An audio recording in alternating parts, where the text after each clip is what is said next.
So I got another frame to check out. This one's been out for a while, but I'm building a new one, so I thought I would show the frame before it's built. This is the FPV Flight Club Tokyo X. So they have a few different ones. I've built a few of these. You might have seen them on my my Facebook page, maybe. You might have seen it here on my channel, but it was probably, the name of the video was probably a guy's name. Remember, I built it for Jeff, that blue one. I did another one too. I did a stretched X one. I don't remember if that blue one was stretched X or not, but this one is a straight X. And they also have a stretched X, and then they have a 6-inch, and then they actually just came out with a new one that has replaceable arms and like a aluminum bracket that goes here. So there's like the aluminum piece right here in the middle, and then single arms, and the canopy mounts to that bracket. It's pretty cool looking, but it's called I think it's the Tokyo X Pro, something like that. But yeah, this is the X. It's 210 millimeters. It looks like it's 4 millimeters thick.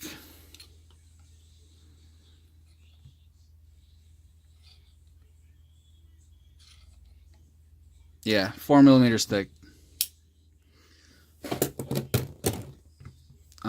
These don't come with the frame. You got to buy them separate. They're $10, and they're TPU arm protectors.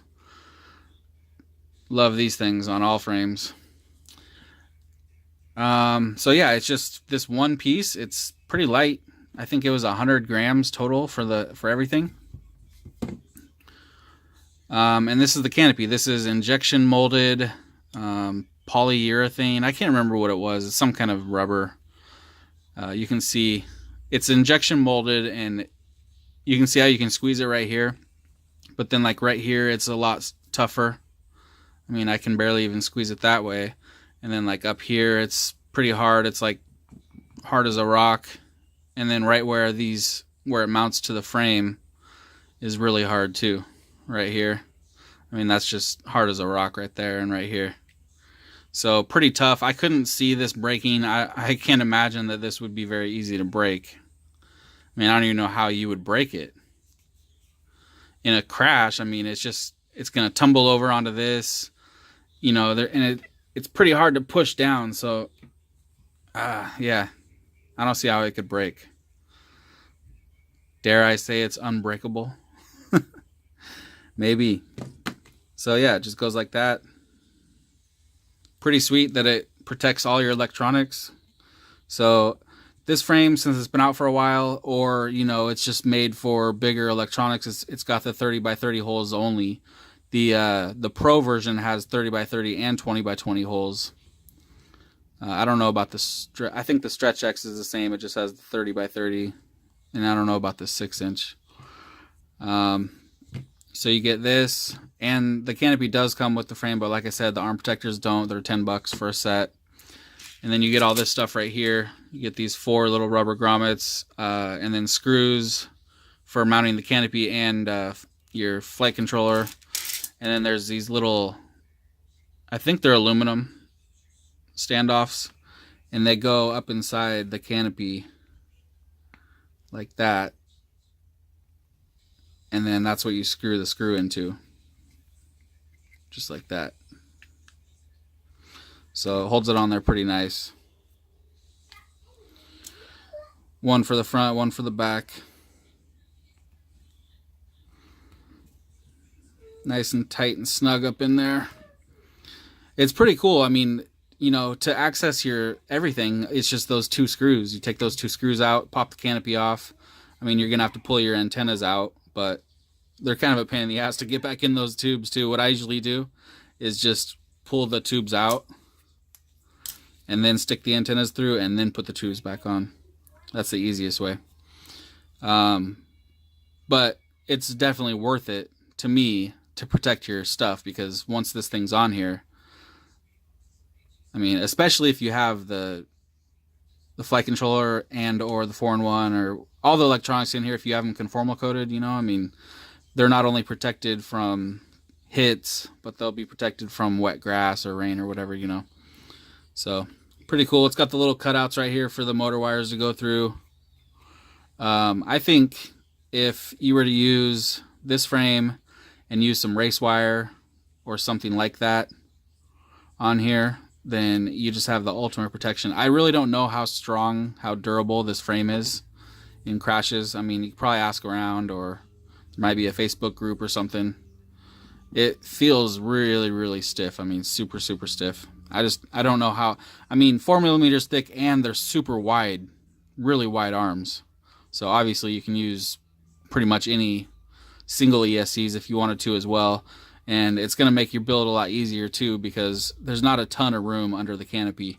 You can fit a 4-in-1 and a flight controller, no problem. I think it said you have like 24 millimeters of height. But okay, I'll tell you what I'm going to be using. So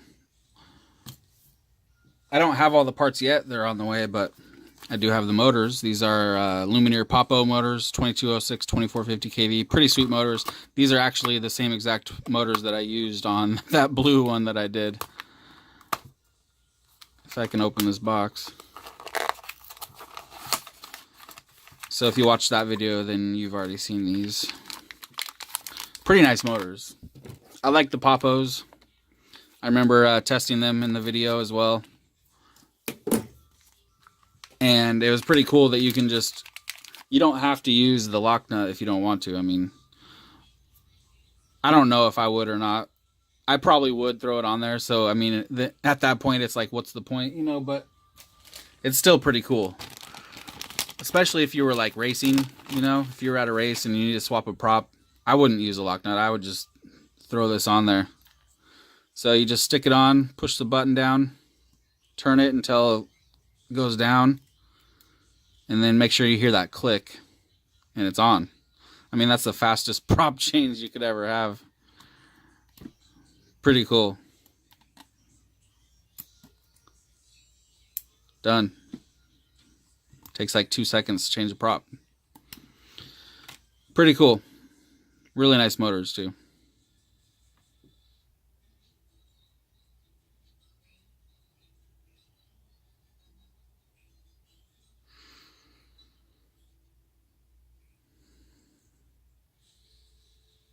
They used to be super expensive. They used to be like, you know, T-motor status. They were like 20 something a piece, probably like 27 a piece, I think.